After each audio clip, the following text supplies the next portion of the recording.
నమస్తే. ప్రస్తుతం మనతో పాటు ఉద్యమకారుడు, తెలంగాణ సీనియర్ జర్నలిస్ట్ విఠల్ ఉన్నారు. ఆయనతో మాట్లాడే ప్రయత్నం చేద్దాం. నమస్తే సార్. నమస్తే. బాగున్నారా సార్? బాగుంది.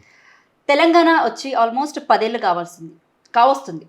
ఇప్పుడు కాంగ్రెస్ ప్రభుత్వం వచ్చిన తర్వాత ఈ 10 సంవత్సరాల ఉత్సవాలు చాలా ఘనంగా జరుపుకోవాలని పరేడ్ గ్రౌండ్స్లో ఏర్పాట్లు కూడా చేశారు, మనందరికీ తెలిసింది. అయితే ఈ ఉత్సవాలకి సంబంధించి ఏవైతే ఈ రాష్ట్ర గీతం ఉందో, లేకపోతే ఈ చిహ్నాలు మార్చడం, వీటి మీద ఒక దుమారమే రాగుతుంది. సో దాని గురించి మీరు ఏం చెప్తారు? ఇప్పుడు పాలిటిక్స్లో నెరేటివ్ అండ్ పర్సెప్షన్ అనేది ఇంపార్టెంట్. ప్రజెంట్ పాలిటిక్స్లో అంటే ప్రజలు ఏమనుకుంటున్నారు, ప్రజల మనోభావాలకి, ప్రజల ఆకాంక్షలకి, ప్రజల కోరికలకు తగ్గట్టు రాజకీయ పార్టీలు పరిపాలన చేయాలి. తెలంగాణ వచ్చింది మా ఉద్యోగాలు మాకు కావాలని కొట్లాడితే వేల మంది విద్యార్థులు 1969లో 370 మంది చనిపోయారు. 2001 నుంచి 2014 వరకు 1200 మంది చనిపోయారు. 3 లక్షల మంది విద్యార్థులు రోడ్ల మీదకి వచ్చి జీవితాలు ఆగం చేసుకున్నారు. చిహ్నాలు మార్చడము, చిహ్నం రాజముద్ర అనేది చాలా అవసరం. అదేవిధంగా రాష్ట్రానికి ఒక గీతం ఉండడం అవసరం. బట్ తెలంగాణ ప్రజలు చనిపోయింది మాకు ఏ రంగులో ఉండాలి, ఏ గుర్తు ఉండాలని కాదు, మా జీవితాలు బాగుపడాలి, ఈ స్వేచ్ఛ, స్వాతంత్రము, స్వయం పాలన ఉండాలి, ఇక్కడ సహజ వనరులలో మాకు కూడా వాటా దక్కాలి, పరిపాలనలో భాగస్వామ్యం ఉండాలని కదా తెలంగాణ ప్రజలు చనిపోయింది. ఇప్పుడు ఒకవైపు 1200 మంది అమరవీరులు చనిపోతే ఇలా రాజకీయ పార్టీలు సీఎంలు అవుతున్నారు. మరి ఆ 1200 మంది అమరవీరుల కుటుంబాల పరిస్థితి ఏముందనేది ఎవరు ఆలోచించట్లేదు. మా కన్సర్న్ అంతా మీరు ఊరేగండి, పల్లకీలలో ఊరేగండి, సింహాసనాలు కూర్చోండి, మీకు నచ్చినట్టు ఒక ఆయన ఒక ముద్ర పెడితే ఇంకో ఆయన ఇంకో ముద్ర పెడతాడు, రేపు వచ్చిన వాళ్ళు ఇంకో ముద్ర పెడతారు. ప్రజల కోణంలో ప్రజలని భాగస్వామ్యం చేయకుండా ఏది చేసినా కూడా అది మీ ఈగో ప్రాబ్లమ్స్ కోసం. ఆ గతంలో కేసీఆర్ గారు చార్మినార్లను కాకతీయ శిలాతోరణం పెట్టింది కాబట్టి నేను అది ఉండొద్దు. ఇప్పుడు వ్యక్తుల మధ్య ఈగో ప్రాబ్లమ్స్ వ్యక్తుల ఐడెంటిటీ కోసం కాదు. ఈడ 60 సంవత్సరాల సుదీర్ఘ పోరాటము, కొన్ని వేల మంది విద్యార్థుల బలిదానాలు ఉన్నాయి. ఈ తెలంగాణ మట్టి రక్తంతో తడిసిపోయింది. చనిపోయిన నక్సలైట్లు కావచ్చు, చంపిన పోలీసులు కావచ్చు, తెలంగాణ ముద్దుబిడ్డలే. ఎందుకు తెలంగాణలో నిత్యం పోరాటం జరుగుతుందంటే ఇక్కడ మెజారిటీ ప్రజలు, పేద ప్రజలు, ఎస్సీలు, ఎస్టీలు, బీసీలు, సబ్బండ వర్గాలు, మాకు ఇక్కడ సహజ వనరులలో వాటా దక్కాలి, పరిపాలనలో భాగస్వామ్యం ఉండాలి, స్వేచ్ఛ ఉండాలి, స్వాతంత్రం ఉండాలి, స్వయం పాలన ఉండాలి, ఆత్మగౌరవం కోసం కొట్లాడారు. మరి ఇలా అదే ఆత్మగౌరవం అనేదాన్ని 1200 ఆత్మల సాక్షిగా ఇలా బొదబెడుతున్నారు. రైట్. అయితే ఈ చిహ్నాల గురించి వస్తే అది కేసీఆర్ పెట్టారా లేకపోతే రేవంత్ రెడ్డి పెట్టారా అన్నది పక్కన పెడితే, తెలంగాణ వచ్చిన తర్వాత ఎంతో ప్రతిష్టాత్మకంగా అయితే మనం చూసుకున్నాం. ఇప్పటిదాకా అయితే అలాగే నడుస్తూ వచ్చింది. అయితే ఇప్పుడు అవి మార్చడానికి గల కారణాలు ఏమై ఉంటారంటే, ఇప్పుడు వరంగల్కి సంబంధించిన కాకతీయ కళాతోరణాన్ని తీసేసి వేరేది పెట్టడం కానివ్వండి, లేకపోతే చార్మినార్ని తీసేయడం అంటే మత కలహాలు మళ్ళీ సృష్టించడానికే కదా అన్నట్టుగానే కనిపిస్తుంది కదా. అంటే ఏ మనిషికైనా సరైన అవగాహన ఉండాలి. ఫస్ట్ సరైన అవగాహన ఉంటే సరైన ఆశయం ఉంటుంది, సరైన ఆశయం ఉంటే సరైన ఆలోచన ఉంటుంది, సరైన ఆలోచన ఉంటే సరైన ఆచరణ ఉంటుంది, సరైన ఆచరణ ఉంటే సరైన అభివృద్ధి ఉంటుంది. ఇవన్నీ కూడా భావదారిద్ర్యము, అవగాహన లోపము. ఇప్పుడు అందరికీ అన్ని విషయాలు తెలవాల్సిన అవసరం లేదు. ఇప్పుడు ఎవరికైనా మనిషి జీవితంలో 60 ఏళ్ళు 80 ఏళ్ళు బతికినప్పుడు గత చరిత్ర మొత్తం తెలవాల్సిన అవసరం లేదు. బట్ ఎక్స్పర్ట్స్ తోటి డెమోక్రసీ అంటేనే డిబేటు, డిస్కషను, డైలాగ్ ఉండాలి. నువ్వు ఏదైనా ఒక రాజముద్రకు సంబంధించిన నిర్ణయం తీసుకునేటప్పుడు ఎక్స్పర్ట్స్, చరిత్రకారులు ఏం చెప్తున్నారు, కల్చరల్ ఎక్స్పర్ట్స్ ఏం చెప్తున్నారు, సోషియాలజిస్టులు ఏం చెప్తున్నారు, పాలసీ మేకర్స్ ఏం చెప్తున్నారు అనేది, రాజముద్ర అనేది చాలా ఇంపార్టెంట్. ఎంబ్లమ్ అనేది, దానికి సెంట్రల్ గవర్నమెంట్లో సపరేట్ యాక్ట్ ఉంది, స్టేట్ ఎంబ్లమ్ యాక్ట్ అనేది. ఎవరు ఏది ఇష్టపడినట్టు అది మార్చడానికి సెంట్రల్ గవర్నమెంట్ పర్మిషన్ లేకుండా కూడా స్టేట్ గవర్నమెంట్ ఎలాంటి డెసిషన్స్ తీసుకున్నా కూడా అవి చెల్లవు. ఎందుకంటే ఈ రాజముద్రకి కేంద్ర ప్రభుత్వం అనుమతి ఇవ్వాలి. రాజరికం కాదు, సామంత రాజులు కాదు, ఏ రాజుకు ఆ రాజు నాకు నచ్చిన రాజముద్ర వేసుకుంటాను. దానికి గతంలో కేసీఆర్ గారు అన్ని ఆలోచించే ఇవి పెట్టారు. వాటిలో అబ్జెక్షన్స్ ఏమైనా ఉంటే అప్పుడే వచ్చేటి. అప్పుడు కాకతీయ, ఇప్పుడు కేసీఆర్ ఒక్కడు పెట్టింది కాదు, అది మొత్తం అప్పుడున్న ఎక్స్పర్ట్స్ అందరితో పెట్టారు. కాకతీయ శిలాతోరణం అనేది మన సాంస్కృతిక వైభవానికి, కళా వైభవానికి, గొలుసు కట్టు చెరువులకి కాకతీయులది మనం గొప్పగా చెప్పుకుంటాం. ఇప్పుడు కాకతీయులు ఏమి ప్రజల్ని పీల్చి పిప్పి పెళ్లి చేయలే. కాకతీయులు పెట్టుకోవడం అనేది మనకి ప్రైడే, గొప్పతనమే కదా. మరి అది అవగాహన లోపం అనుకోవాలా, అవివేకం అనుకోవాలా, లేకపోతే పరిపక్వత లేకపోవడం అనుకోవాలా, లేదు కేసీఆర్ చేసిండు కాబట్టి నేను పెట్టద్దు, కేసీఆర్ని ఇప్పుడు కేసీఆర్ అనే ఒక వ్యక్తి ముఖ్యమంత్రిగా ఉన్నాడు, 10 ఏళ్ళు అయిపోయింది, ఆయన పెట్టు. రేపు రేవంత్ రెడ్డి గారు ఉంటారు, వాళ్ళు అయిపోతుంది. వ్యక్తుల కోసం కాదు కదా, రాష్ట్రాలు దేశాలు ఉన్నాయి, వ్యక్తులు అనేటోళ్ళు వస్తుంటారు పోతుంటారు. ఈ నా ఐడెంటిటీ నాకు ఉండాలి, నా ఇది ఉండాలని చెప్పి అది చేయడం అవివేకం అవుతుంది. ఏదైనా చేసేటప్పుడు ప్రజలని భాగస్వామ్యం చేసి బాగుంటుందని మా ఉద్దేశం. రైట్. ఇంకా చార్మినార్ విషయానికి వస్తే ఫస్ట్ ఆఫ్ ఆల్ తెలంగాణ అంటే గుర్తొచ్చేది మొదటిగా హైదరాబాద్ అంటే గుర్తొచ్చేది అందరికీ చార్మినార్. ఇప్పుడు చార్మినార్ అనేది ఇటు తెలంగాణ కానివ్వండి, అటు ముస్లిమ్స్ పరంగా కానివ్వండి, అంటే నిజాం పాలనతో కానివ్వండి, ఎటు చూసినా కూడా మత కలహాలు ఎక్కడ కూడా రాకుండా దాన్ని తెలంగాణకి ప్రతిరూపంగా పెట్టారు. దాన్ని తీసేయడం గురించి ఏం చెప్తారు సార్? చార్మినార్ అనేది హైదరాబాద్ స్టేట్కి ఒక ఐకాన్ లాంటిది, సింబల్ లాంటిది. ఇప్పుడు నిజాం రాజుల పాలనలో మంచి ఉంది, చెడు ఉంది. అట్లా అంటే మరి ఇప్పుడు చార్మినార్ని కొలగొడతారా, ఆర్ట్స్ కాలేజీని కొలగొడతారా? అట్లా కాదు కదా. ఇప్పుడు ఆ రోజు పెట్టింది ఏంటంటే గంగా జమున తెహజీబు, అటు కాకతీయ అనేది మెజారిటీ హిందువులకి ప్రతీక, ఇక్కడ హైదరాబాద్ దక్కన్ హైదరాబాద్ మొత్తం హైదరాబాద్ స్టేట్కి ప్రతీక. ఆ రెండింటితో పాటు ఇంకేమైనా యాడ్ చేయదలుచుకుంటే అమరవీరుల స్తూపం కానీ బతుకమ్మ కానీ ఇంకేమైనా యాడ్ చేయొచ్చు. ఇది యాక్చువల్గా ఒక వ్యక్తులు తీసుకునే నిర్ణయాలు కావు. ఇట్లాంటి ఒక కేసీఆర్ ఒక రేవంత్ రెడ్డో తీసుకునే నిర్ణయం కాదు. ఒక ఎక్స్పర్ట్ కమిటీ వేసి సమాజంలో వివిధ రంగాలకు చెందిన మేధావులు డిఫరెంట్ వర్గాలని కలిపి వాళ్ళందరి భాగస్వామ్యంతో డెమోక్రటిక్గా మెజారిటీ ప్రజల అభిప్రాయం ప్రకారం తీయాలి. ఇది ఏ ముఖ్యమంత్రి మారంగానే ఆ ముఖ్యమంత్రి రాజముద్ర తీసేస్తా. ఇప్పుడు కేసీఆర్ గారు అది పెట్టారు, ఇప్పుడు రేవంత్ రెడ్డి గారు ఇది పెట్టారు, రేపొద్దున ఇంకో వచ్చే ఎల్ఐఎంఎల్ఐ ఇంకోటి పెడతాడు. అంటే దీనికి ఒక పద్ధతి, దీనికి ఒక చట్టము, దీనికి ఒక వ్యవస్థ ఏముండదా? ఇది ప్రజాస్వామ్యమా, రాజరికమా?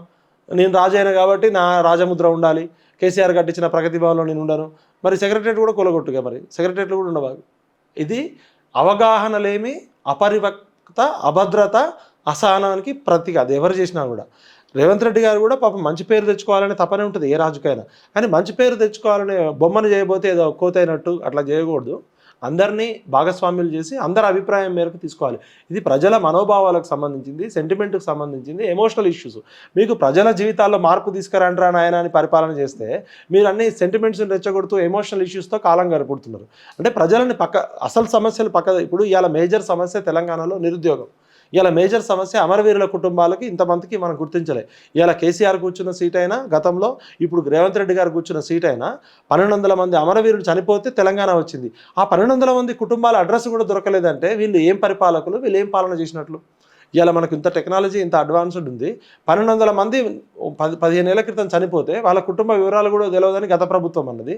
మరి రేవంత్ రెడ్డి గతంలో ఉన్నప్పుడు చాలా విమర్శించారు. మరి రేవంత్ రెడ్డి గారు ఎందుకు ఇప్పుడు రాగానే 6 నెలల సమయంలో 6 నిమిషాల పని ఒక డీజీపీ గారు తలుచుకుంటే ప్రతి పోలీస్ స్టేషన్లో ఎవరెవరు ఆత్మహత్య చేసుకున్నారు, ఎవరెవరు చనిపోయారు, ఆ వివరాలను ఉంటాయి. ఒక 24 అవర్స్లో మొత్తం డేటా వస్తుంది. మేము రిక్వెస్ట్ చేస్తున్నాం రేవంత్ రెడ్డి గారిని, మీరు కనీసం 2వ తారీఖు అయినా కూడా కేసీఆర్ గారు గతంలో 550 మందికి ఉద్యోగాలు వాళ్ళకి విద్య ఇచ్చాడు. ఇప్పుడు మిగిలిన 650 మందికి వాళ్ళ కుటుంబంలో ఎవరికైతే అర్హత ఉందో వాళ్ళకి ఉద్యోగాలు ఇవ్వండి. వాళ్ళ కుటుంబంలో చాలామందికి ఆర్థిక పరిస్థితి బాగాలేదు, ఆరోగ్య పరిస్థితి బాగాలేదు. మన కోసం లైఫ్లో పెద్ద ప్రాణత్యాగం.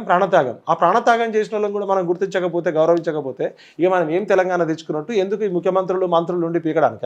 వీళ్ళందరూ నీళ్ళు లేని బాయిలో దూకి చావాలి వీళ్ళందరూ. ఎందుకంటే బంగారు తెలంగాణ అంటున్నాం, వజ్రాల తెలంగాణ అంటున్నాం, గొప్పగా చెప్తున్నాం. కానీ కనీసం ఈ తెలంగాణ రాష్ట్రం కోసం త్యాగం చేసిన 69 ఉద్యమకారులు గుర్తుకురారు. ఇవాళ 2001 నుంచి 2014 వరకు 150 కిలోమీటర్లు 180 కిలోమీటర్ల వేగంతో వస్తున్న రైలుకి ఎదురుగా వెళ్ళి ఒక అమ్మాయి చనిపోయింది. ఒక 179 మంది పెట్రోల్ పోసుకొని చనిపోయారు. ఒక 200 మంది బిల్డింగ్లు దూకి చనిపోయారు. ఒక 100-150 మంది చెరువుల్లో దూకి చనిపోయారు. ఒక అమ్మాయి అయితే ఇంట్లో ఎక్కడ బయటపడుతుందని బాత్రూంలోకి వెళ్ళి నోట్లో గుడ్డలు కుక్కొని పెట్రోల్ పోసుకొని చనిపోయింది. ఈ చనిపోయిన 1200 కేసులు మీరు ఎప్పుడైనా చదివితే ఒక్కొక్క ఆత్మహత్య లేక ఒక్కొక్క విచిత్రంగా ఉంటుంది.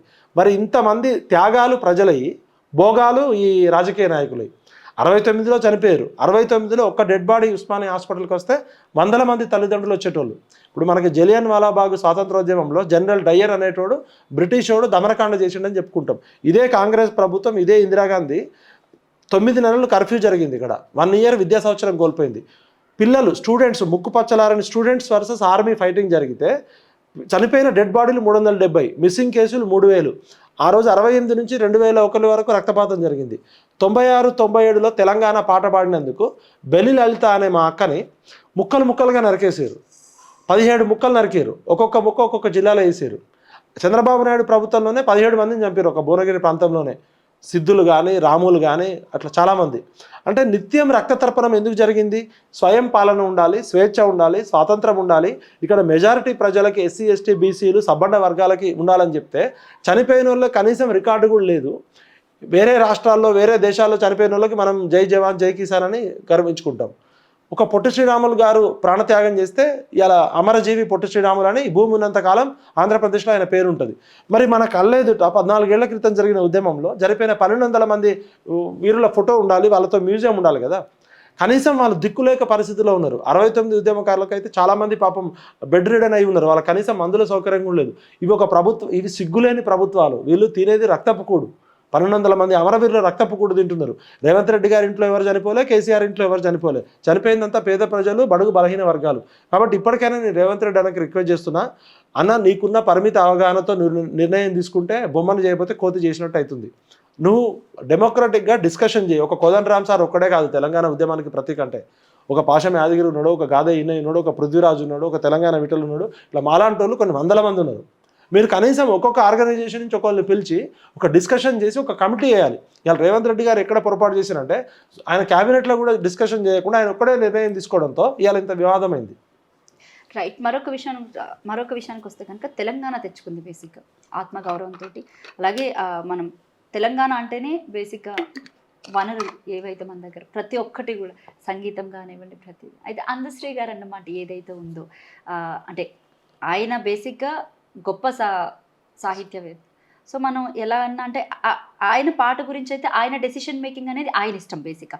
కానీ ఏదైతే ఆయన కాల్ రికార్డింగ్ లీక్ అయిందో తెలంగాణలో కీరవాణిని తలదన్నే అంత గొప్ప మ్యూజిక్ డైరెక్టర్ ఉన్నాడా, పాటలు చేసేవాడు ఉన్నాడా అన్న వర్డ్ని మీరు అసలు ఎలా తీసుకుంటారు? దాని గురించి మీరు ఏం చెప్తారు? ఇప్పుడు ఏ రచయితకైనా తన సాహిత్యం పట్ల, తను రాసుకున్న పాట పట్ల గౌరవం ఉంటుంది. అందశ్రీ గారు అంటే ఒక గొర్రెల కాపరి నుంచి ఆయన ఎటువంటి స్కూల్కి వెళ్లకుండా సరస్వతి ఆయన నోటి మీదే ఉంటుందని చెప్పి తెలంగాణలోనే కాదు తెలుగు సాహిత్యంలోనే అందశ్రీ గారిది ఒక ప్రత్యేక విశిష్టమైన వ్యక్తిత్వము. ఆయన అంటే అందరికీ తెలుగు ఒక తెలంగాణలోనే కాదు తెలుగు ప్రజలందరూ కూడా గొప్పగా ఆరాధిస్తారు ఆయన కవిత్వానికి. అలాంటి అందశ్రీ గారు రాసిన జయ జయ హే తెలంగాణ అనే పాట మొత్తం మమ్మల్ని అందరినీ 3 కోట్ల మందిని ఉర్రూతలూగించింది. అసలు గత ప్రభుత్వమే అధికారికంగా ప్రకటించాలి. మరి కేసీఆర్ గారికి అందశ్రీ గారికి ఎక్కడ తేడా వచ్చిందో కానీ కేసీఆర్ గారు అధికారికంగా ప్రకటించకపోవడం బాధాకరం. మేమందరం అప్పుడు నిరసన వ్యక్తం చేసినాం. తెలంగాణ ప్రజలందరూ ఇలా అందశ్రీ గారి గొంతుతో పాడిన పాటనే, అందశ్రీ గారి పాటనే తెలంగాణ గీతంగా పాడుకుంటాం. తెలంగాణ జాతి మొత్తం చాలా గొప్పగా ఉంటుంది ఆ పాట కూడా. మరి అలాంటి పాటకి అసలు తెలంగాణలో జానపదాలకి ఈ సినిమా మ్యూజిక్ అవసరం లేదు వాస్తవానికి. ఇప్పుడు ఏ మ్యూజిక్ మైకేల్ జాక్సనో ఏ పాపో వచ్చి కొట్లే, ఇక్కడ పల్లెలో శ్రమ సంస్కృతి నుంచి చెమట చుక్కల నుంచి వచ్చిన పాటలే. బండెనక బండి కట్టి ఏ బండ్లో పోతావు కొడక, నైజాము సర్కారోడా, నాజీల మించిరోడా అని చెప్పి సుద్దాల హనుమంత గారు రాసిన పాట కావచ్చు, పల్లె కన్నీరు పెడుతుందని గోరేటి వెంకన్న గారు రాసిన పాట, రాజశేఖర రెడ్డి చంద్రబాబు నాయుడు ప్రభుత్వంపై రాజశేఖర రెడ్డి ప్రభుత్వం రావడానికి గోరేటి వెంకన్న పాట ఒకటి, మాయమైపోతున్నాడమ్మా మనిషి అన్నవాడు అనే పాట మన అందశ్రీ గారే రాశారు. ఇక్కడ ప్రతి ఊర్లో ఒక కవులు ఉన్నారు. ప్రతి పాటలో తల్లి పాట, శ్రమజీవుల పాట నుంచే ఇక్కడ సంస్కృతి సాహిత్యము, తెలంగాణ ఆట మాట పాట ధూమ్ధాములు ఎన్ని వచ్చినాయి. అయితే అందశ్రీ గారు మొన్న తన పాటకి కీరవాణి లాంటి గొప్ప ఆస్కార్ అవార్డు వచ్చిన మ్యూజిక్ డైరెక్టర్ ఉండాలని కోరుకోవడం తప్పులేదు. అది ఆయన ఒక్కడి పాటగా చేసుకోలేదు. తెలంగాణ ప్రజలందరూ దాన్ని ఓన్ చేసుకున్నారు. 4 కోట్ల ప్రజలు ఆ పాటని నిత్యం పాడుతున్నప్పుడు అది అందశ్రీ గారు పాట కాదు, తెలంగాణ ప్రజల ఆస్తి అయిపోయింది. అలాంటి పాటకి తెలంగాణలో ఎవరైనా మ్యూజిక్ డైరెక్టర్స్ ఎక్స్పర్ట్స్ ఉంటే వాళ్ళతో పెట్టుకుంటే బాగుండేది. కీరవాణి గారు గొప్ప సంగీతవేత్త, ఆయన ఆస్కార్ అవార్డు వచ్చింది, ఆయన అంటే రెస్పెక్ట్ ఉంటుంది ఎప్పటికీ సంగీతానికి. బట్ ఇక్కడ ఏమైందంటే తెలంగాణ అనేది 60 సంవత్సరాలు అస్తిత్వ పోరాటంలో ఆత్మగౌరవ పోరాటంగా వచ్చింది. ఆంధ్ర తెలంగాణ నుంచే కదా. అసలు ఆంధ్రాలతో గొడవ లేకపోతే తెలంగాణ ప్రత్యేక రాష్ట్రం ఎందుకు?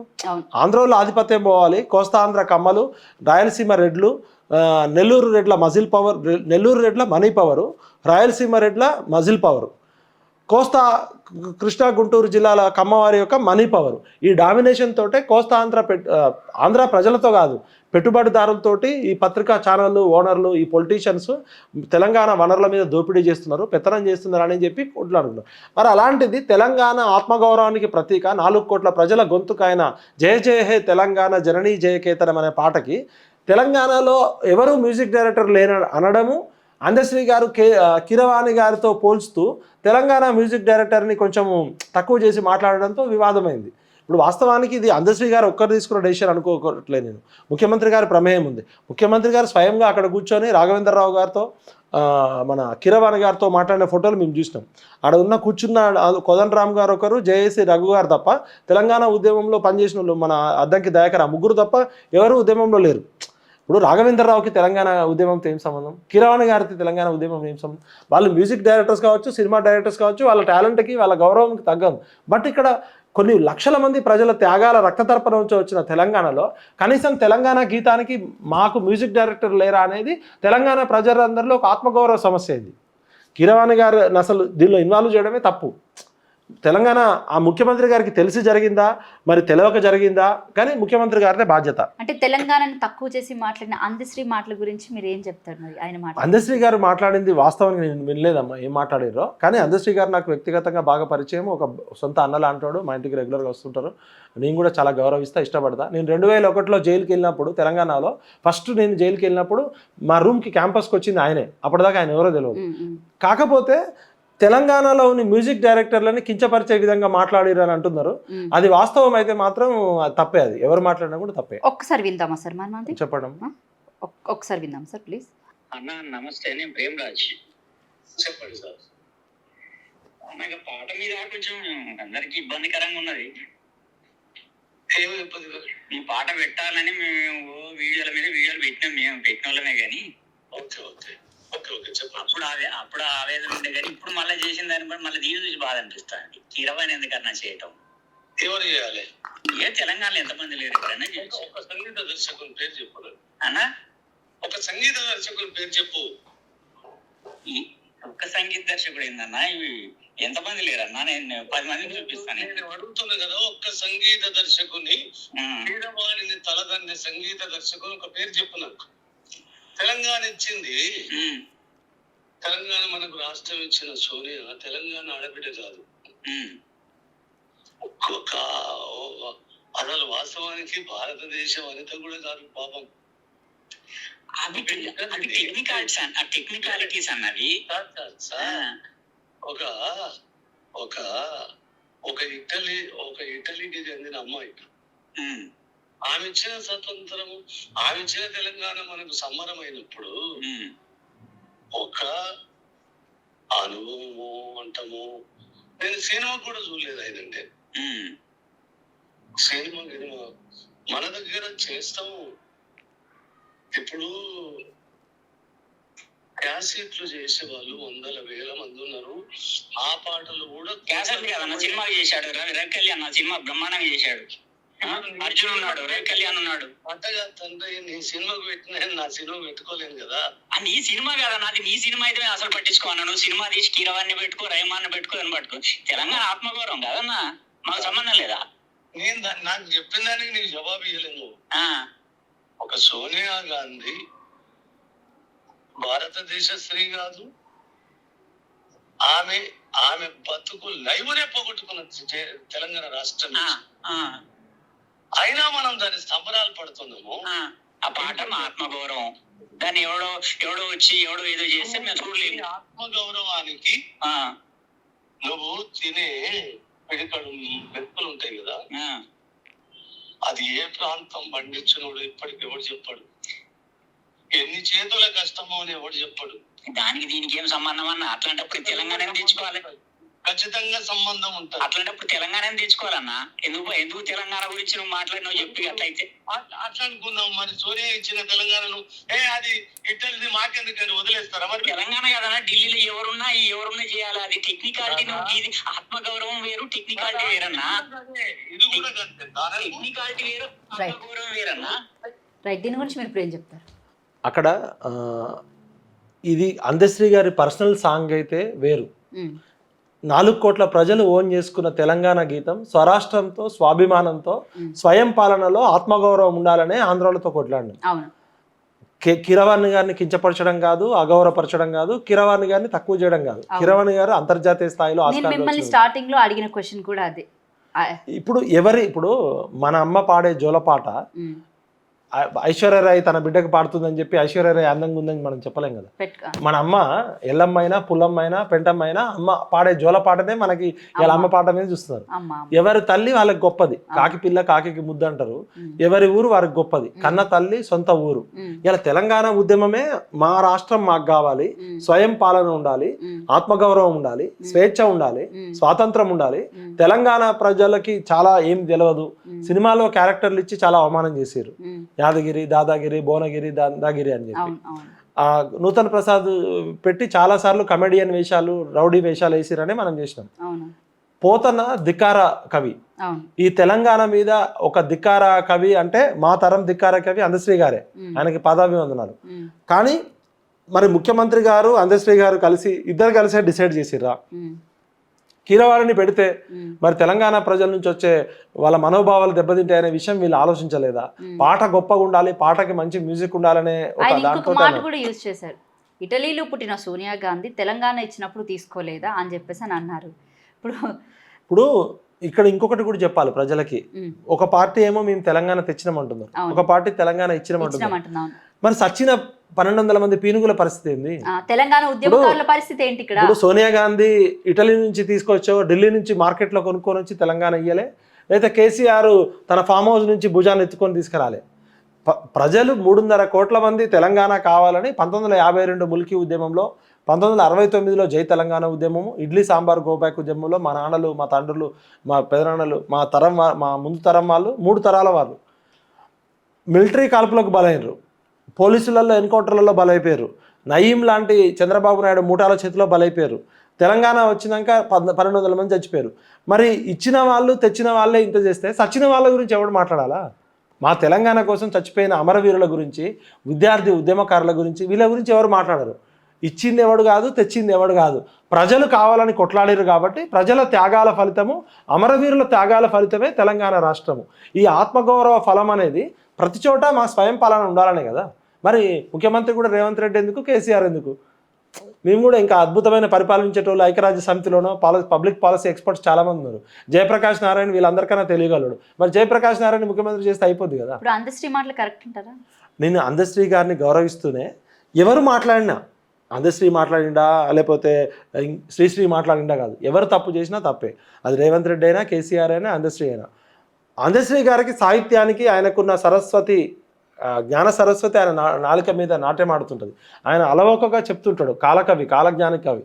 ఆయన వ్యక్తిగత గౌరవానికి ఎటువంటి భంగం లేకుండానే మ్యూజిక్ విషయంలో ఆయన కమిటీకి వదిలేయాల్సి ఉండే. రేవంత్ రెడ్డి గారు, అందశ్రీ గారు చేసిన తప్పేందంటే వాళ్ళిద్దరు కలిసే డిసైడ్ చేసి, ఇప్పుడు రేవంత్ రెడ్డి గారు ఏమంటారు, ప్రజల్లో వ్యతిరేకత రాగానే అది నాకు సంబంధం లేదు, అది మొత్తం అందశ్రీ గారే చేసి అంటున్నారు. అట్లా కాదు కదా. ఒక రాష్ట్ర ముఖ్యమంత్రి అన్నీ ఆలోచించాలి కదా.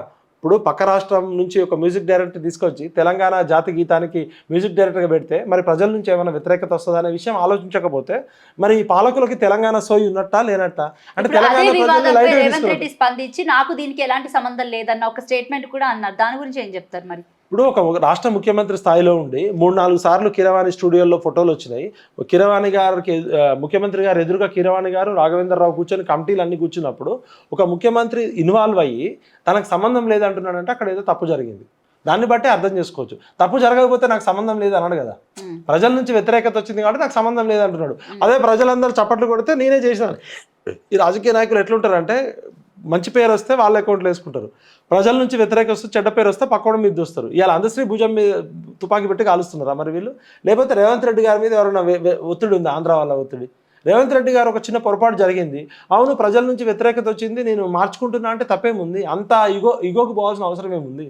ఇప్పుడు పాట రేవంత్ రెడ్డి అన్నకైనా అందశ్రీ గారికైనా పాట మంచిగా రావాలనే కోరికతో ఆస్కార్ అవార్డు వచ్చిన మ్యూజిక్ డైరెక్టర్ పెట్టుండొచ్చు, తప్పు లేదు అసలు, పెట్టుండొచ్చు.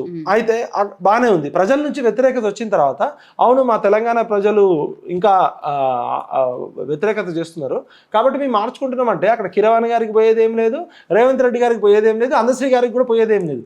అనవసరమైన ఫాల్స్ ప్రెస్టేజ్కి పోయి ఇలా రేవంత్ రెడ్డి గారికి జీవితాంతం ఆ మచ్చ ఉంటుంది.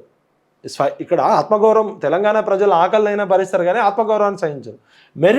మెరిట్ ప్రకారం వేరే సాంగ్ అయితే కీరవాణితో చేయించిన తప్పు లేదు. ఇది మొత్తం ప్రజలందరూ మా పాటకి, మా అమ్మ పాటకి, మా నేల తల్లి పాటకి, మా అందశ్రీ పాటకి మా మ్యూజిక్ డైరెక్టర్ ఉండాలని కోరుకుంటున్నప్పుడు ప్రజలు ప్రజల కోరికల్ని మనం గౌరవించాలి కదా. పాలకులు అన్నప్పుడు ఇది రాజరికం కాదు కదా. రాజు తనకు నచ్చినట్టు పరిపాలిస్తే కుదరదు కదా. రేవంత్ రెడ్డి అన్న కూడా మంచి చేయబోయి ఇరుక్కున్నాడు అనిపిస్తుంది. దీనికి అందరికీ కూడా ఒకటే ఏంటంటే ఆయన అపరిపక్వత, అవగాహన లోపం. ఉద్దేశం మంచిదే అయినా కూడా ఆపరేషన్ కరెక్ట్గా ఉండాలి కదా. ఇప్పుడు అడ్మినిస్ట్రేషన్ మెకానిక్స్, అడ్మినిస్ట్రేషన్ డైనమిక్స్ కూడా తెలవాలి. అన్ని వర్గాల ప్రజలని సంతృప్తి పరిచే విధంగా పాలన చేయడమే పాలకుల యొక్క గొప్పతనం. రైట్. అయితే నేను ఇక్కడ ఇంకో దానికి వస్తాను సార్. ఇప్పుడు ఈ చిహ్నాల గొడవ కానివ్వండి, లేకపోతే ఈ పాట గొడవ కానివ్వండి, ఇదంతా కూడా చూసుకున్నట్లయితే కనుక రేవంత్ రెడ్డి ఇచ్చిన 6 గ్యారెంటీలు అమలు చేయలేకనే 5 ఏళ్ల పాటు కాలం గడపాలి కాబట్టి మళ్ళీ ప్రజల్ని పక్కదోవ పట్టిస్తూ మళ్ళీ ఇంకొక ఉద్యమ బాట తెప్పిస్తున్నట్టయితే నాకు కనిపిస్తుంది. దీని గురించి మీరేమంటారు?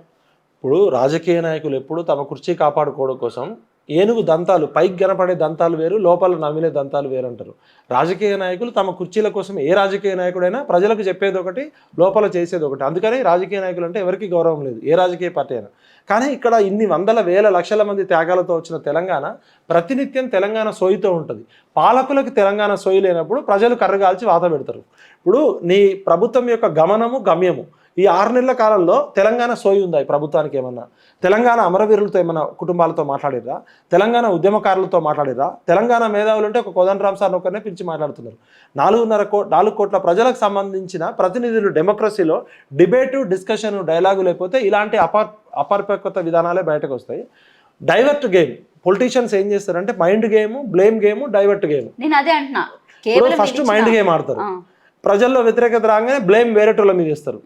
లేకపోతే మెజారిటీ ఇష్యూస్, పేద ప్రజలకు సంబంధించిన ఇష్యూస్, నిరుద్యోగం ఇష్యూస్, లేకపోతే కరెంటు సమస్యలు, రైతుల సమస్యలను డైవర్ట్ చేయడానికి ఇలాంటి ఎమోషనల్ ఇష్యూస్ని తీసుకొస్తుంటారు. ఎమోషన్స్తో లూజ్ మోషన్ చేద్దామని చూస్తే ఎవరైతే ఇప్పుడు నీవు నేర్పిన విద్య నీరజాక్ష అన్నట్టు ఆల్రెడీ తెలంగాణ ప్రజలు వీర తెలంగాణ సాయుధ పోరాటం నుంచి నేటి వరకు అన్ని రకాలుగా బలైపోయారు. ఇంకా ప్రజల ఎమోషన్స్తో, సెంటిమెంట్స్తో కాలం గడపాలని చూస్తే ప్రజలు ఖచ్చితంగా బుద్ధి చెప్తారు. రైట్. మరొక విషయానికి వద్దాం sir. So last and final ఏంటంటే, మొన్న పాషం సీనియర్ జర్నలిస్ట్ పాషం యాదగిరి గారు ఏదైతే మా ఎమ్మెల్సీ మహేష్ కుమార్ గౌడ్తో క్లాష్ వచ్చిందో, ఆ స్టేజ్ మీద జరిగినటువంటి ఇష్యూ ఏదైతే ఉందో దాని గురించి ఆయన ప్రెస్ మీట్ పెట్టి మాట్లాడడం జరిగింది. అయితే ఆయన ఒక్క స్టేట్మెంట్ ఏంటంటే, మళ్ళీ ఆంధ్రాలో చంద్రబాబు నాయుడు గెలిస్తే కనుక పక్కా తెలంగాణ రాష్ట్రాన్ని ఆంధ్రప్రదేశ్లో రేవంత్ రెడ్డి కలిపేస్తాడు అన్న స్టేట్మెంట్ ఆయన ఇచ్చారు. ఆ మాటకి నేను కట్టుబడి ఉంటాను అని కూడా నాకు ఇచ్చిన ఇంటర్వ్యూలోనే ఆయన చెప్పారు. సో దాని గురించి మీరు ఏం చెప్తారు? ఇప్పుడు పాషం యాదగిరి గారు మా అందరికీ గురువులు అంటాడు, సీనియర్ జర్నలిస్టు. తెలంగాణ ఉద్యమంకి ఎప్పటి నుంచో కొట్లాడుతున్నాడు. ముల్కీ ఉద్యమం కావచ్చు, 96లో తెలంగాణ ఐక్య కార్యాచరణ కమిటీ పెట్టినప్పుడు కోదండరామ్ గారు వీళ్ళు ఎవరు ఇంకా లేరు. ఇప్పుడు మా ఫాదర్ కానీ, పాషం యాదగిరి గారు కానీ, ముచ్చర్ల సత్యనారాయణ గారు పృథ్వీ గారి ఫాదర్ కానీ, 96 బసంత్ టాకీస్ డిక్లరేషన్ కానీ, వరంగల్ డిక్లరేషన్ కానీ, భువనగిరి డిక్లరేషన్, నేను కూడా అప్పుడు ఇంటర్మీడియట్ అయిపోయి డిగ్రీ ఉన్నప్పుడు అప్పుడు కోదండరామ్ సార్ లేరు, రేవంత్ రెడ్డి లేడు, కేసీఆర్ కూడా లేడు. మేమంతా తెలంగాణ పిచ్చోళ్ళగా తెలంగాణ ఉద్యమ కుటుంబాల నుంచి వచ్చిన వాళ్ళం. పాషం యాదగిరి గారు లాంటి వ్యక్తిని అగౌరవపరచడం అంటే తెలంగాణ పెద్ద మనిషిని అగౌరవపరచడమే. పాషం యాదగిరి గారు బడుగు బలహీన వర్గాలకి తెలంగాణ గొంతుగా ఉన్నాడు. ఆకుల భూమయ్య గారు చనిపోయారు, గద్దర్ గారు చనిపోయారు. ఉన్న పాత తరం వాళ్ళలో ఇప్పుడు మిగిలి ఉన్నది మనకు పాషం యాదగిరి గారే. ఆ రోజు వాస్తవానికి నేనైతే అక్కడ లేనమ్మా, నేను ఖమ్మంలో ఉన్నా. మరి మహేష్ కుమార్ గౌడ్ గారు పాషం యాదగిరి గారిని ఏమైనా అవమానించారో, పాషం యాదగిరి గారికి ఎందుకు కోపం వచ్చిందో నాకు తెలియదు. కానీ పాషం యాదగిరి గారు తెలంగాణకి ఒక దిక్సూచి లాంటి వ్యక్తి. మరి అలాంటి వ్యక్తిని పట్టుకొని అట్లా అవమానించడం అనేది తప్పే. చంద్రబాబు నాయుడు శిష్యుడు రేవంత్ రెడ్డి అనేది ప్రజలందరికీ తెలుసు. చంద్రబాబు నాయుడు గారు సపోర్ట్ లేకపోతే రేవంత్ రెడ్డి గారి పరిస్థితి జడ్పీటీసీ దగ్గర నుంచి ఆయన ఎమ్మెల్యే అయినాక చంద్రబాబు నాయుడు గారు రోల్ వల్లనే ఆయన వచ్చారు. మేమందరం జైల్లోకి పోయినప్పుడు రేవంత్ రెడ్డి గారు టీడీపీలో ఉన్నారు. పృథ్వీ, నేను, పాషం యాదగిరి, గాదయ్యన్న, గోపీనాథ్ మేమంతా జైళ్ళల్లో, చెంచల్గూడ జైళ్ళల్లో, చెర్లపల్లి జైళ్ళల్లో ఉన్నప్పుడు ఈ రాజకీయ నాయకులు ఎవరు కూడా జైళ్ళల్లో లేరు. వాళ్ళ కుటుంబాలు ఏం త్యాగం చేయలేదు. వీళ్ళందరూ ఉద్యమం పేరుతో లాభపడ్డారు, ఉద్యమ నాయకులు కాదు. మేమందరం ఉద్యమాలు చేసినప్పుడు ఇదే దానం నాగేందర్ మమ్మల్ని ఉరికించి కొట్టిండు, ఇదే రేవంత్ రెడ్డి రైఫిల్ పట్టుకొని తెలంగాణ ఉద్యమకారుల మీద వచ్చిండు. కాలం కలిసి వచ్చింది, కేసీఆర్ మీద వ్యతిరేకతతో ఆయన ముఖ్యమంత్రి అయ్యిండు. తెలంగాణ అస్తిత్వాన్ని, తెలంగాణ అస్మితని, తెలంగాణ ఆత్మగౌరవాన్ని వాడు ఎవడైనా సరే అవహేళన చేస్తే, ప్రాంతం వాడు మోసం చేస్తే ప్రాంతంలోనే పాతరేస్తాం, ప్రాంతేతరుడు మోసం చేస్తే ప్రాంతం నుంచి తరిమి కొడతాం. ఇప్పుడు ప్రాంతేతరులు వెళ్ళిపోయారు, ప్రాంతంలో ఉన్న ఇంటి దొంగల భరతం పడతాం. వీళ్ళని కాళోజీ గారు చెప్పినట్టే ప్రాంతంలోనే పాతరేస్తాం. వాళ్ళు ఎవరైనా సరే, మాకు పార్టీలతో సంబంధం లేదు, వ్యక్తులతో సంబంధం లేదు. తెలంగాణ 3.5 కోట్ల ప్రజల ఆత్మగౌరవానికి, అస్మితకి, అస్తిత్వానికి ఎవరైనా అవహేళన చేస్తే వాళ్ళకి తెలంగాణ మీద అవగాహన లేనట్టు, తెలంగాణతో పేగుబంధం లేనట్టే, వాళ్ళని తెలంగాణ ద్రోహులుగా డిక్లేర్ చేస్తాం. వాళ్ళు ఎవరైనా ఏ స్థాయిలో ఉన్న వాళ్ళైనా సరే. రైట్. ఇదే రేవంత్ రెడ్డి 2017లోని మే 31 ఆర్ 30వ తారీఖున అసెంబ్లీలో ఆయన పదవిలో ఉన్నప్పుడే చెప్పిన మాట ఏంటంటే, నాకు కానీ అవకాశం వస్తే కనుక నేను తెలంగాణ రాష్ట్రానికి సంబంధించి ప్రతి ఒక్కటి కూడా మార్చడానికి సిద్ధపడతానని అన్నారు. సో అదే మాట ఇప్పుడు ఆయన అమలు చేస్తున్నాడని అనుకోవచ్చా సీఎం అయిన తర్వాత? ఇప్పుడు ఒక సామెత ఉంటుంది, అన్నీ తెలిసిన కేసీఆరే, 80,000 పుస్తకాలు చదివిన కేసీఆరే తెలంగాణ ప్రజల ఆకాంక్షలకి దూరంగా పోతే ఇబ్బంది పడ్డాడు.